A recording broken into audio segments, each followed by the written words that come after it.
In 1815, one mountain changed the weather of the entire planet.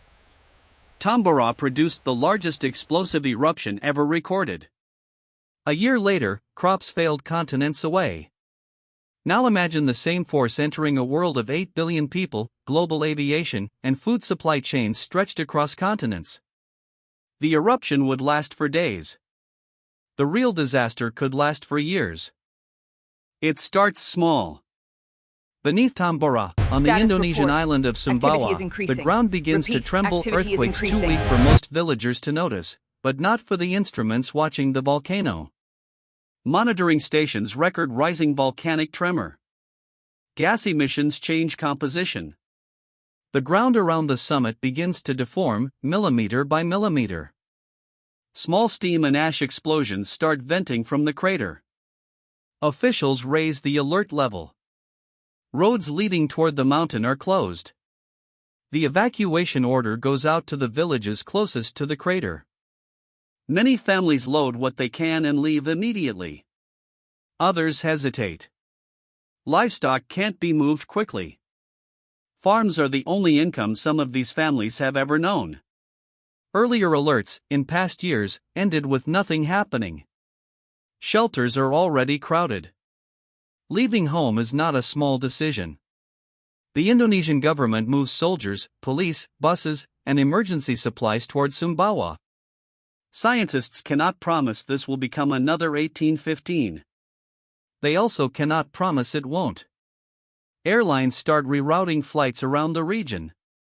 Nearby airports prepare for possible ash contamination. Fishing boats and ferries are warned away from the northern coast. Online, the volcano becomes a spectacle. Crater footage spreads across social media, alongside confident predictions of an exact explosion time, and equally confident claims that authorities are overreacting. Through the night, the earthquakes continue.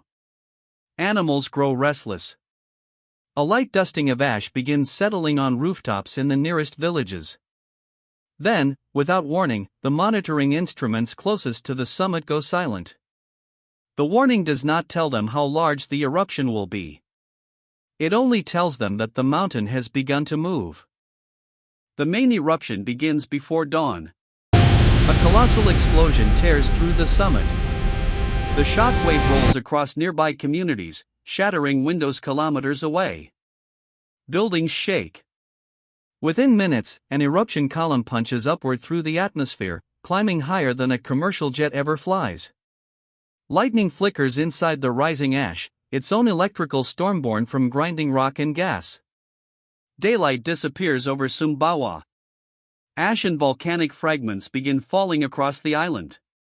Closer to the volcano, larger rock fragments strike rooftops and vehicles. Ash accumulates fast enough that roofs start to collapse under the weight. Engines choke and stall. Visibility drops to almost nothing. Breathing without protection becomes dangerous.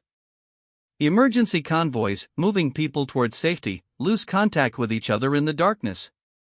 Then the eruption column becomes unstable. Sections of it collapse under their own weight, and pyroclastic flows begin racing down the mountain's flanks, not slow rivers of lava, but fast-moving, ground-hugging clouds of superheated gas, ash, and rock, moving faster than a person can run. Some of these flows reach the coastline and pour into the sea. The violent contact between molten material and water generates local waves that strike nearby shorelines, throwing boats against docks already buried in ash. At the summit, the ground that emptied of magma begins to give way. Part of the mountain collapses inward, forming a new caldera where the peak once stood. The eruption continues in violent pulses through the day. Ash drifts toward neighboring islands. Airports across the region shut down. From orbit, satellites capture a cloud spreading far beyond Sumbawa's shores. Tambora has not simply erupted. Part of the mountain has disappeared. The main explosion weakens, but the region stays trapped in darkness. Northern Sumbawa is devastated. Roads are buried or torn apart. Bridges are damaged beyond use. Power lines are down, and communications towers have stopped transmitting. Airports across the region remain closed. Volcanic ash can destroy a jet engine mid-flight, so the aircraft that could deliver rescue teams and supplies simply cannot fly in. Ships become the most reliable way to move aid, but ports are damaged, harbor waters are choked with debris, and visibility remains dangerously poor. Ash contaminates drinking water across the island. When tropical rain arrives, it turns loose ash into thick, heavy mud. Rivers clog and shift course. Lahar's fast-moving volcanic mudflows threaten villages that sit far from the crater itself, places that never expected to be part of this disaster. Hospitals run on generators. Respiratory illness climbs as fine ash lingers in the air. Emergency shelters run short on clean water, masks, medicine, and basic sanitation, packed far beyond their intended capacity. Farmers lose crops and livestock in a single day. Local food supplies, already fragile, vanish. Authorities are forced to evacuate islands and coastal zones that were never part of the original plan. Bali, Lombok, and other tourist regions see mass flight cancellations. International travelers become stranded with nowhere to go. Cargo routes across Southeast Asia begin rerouting around the closed airspace, and every route change ripples outward into regional trade. Shifting winds keep moving the ash cloud, closing one airport, then another, then reopening the first. Indonesia requests international assistance. Ships, field hospitals, and helicopters begin arriving from neighboring militaries, but every rescue mission depends entirely on wind direction and ash concentration that day. Indonesia can see the aid waiting just beyond the ash. It simply cannot bring all of it through. Most of the heavy ash falls close to the volcano. But the greater danger, invisible to the eye, is already rising far above it. Sulfur dioxide gas, injected directly into the stratosphere by the force of the eruption, begins reacting chemically to form sulfate aerosols, microscopic particles that reflect a portion of incoming sunlight back into space. Unlike ordinary ash, these particles don't simply fall out of the sky. They can circle the entire planet and remain suspended for years. Satellites begin tracking the aerosol cloud as it spreads. Scientists compare the readings against Tambora's own history and against Krakatau and Pinatubo. They know cooling is possible. What they don't yet know is how strong it will be, which regions will be hit hardest, how rainfall patterns will shift, or which growing seasons are about to fail. Nothing collapses overnight. The change unfolds over months. Sunsets around the world turn unusually vivid, deep red bleeding across the sky in places that have never heard of Tambora. Daylight looks faintly hazier than usual. Weather systems begin behaving unpredictably, monsoon timing drifts, some regions turn colder and wetter, others tip toward drought. Regional aviation is still dealing with local ash contamination. But quietly, governments begin reviewing their grain reserves. Commodity traders, watching the same satellite data, start moving before a single harvest has actually failed.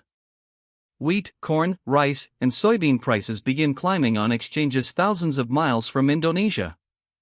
Countries dependent on food imports grow nervous.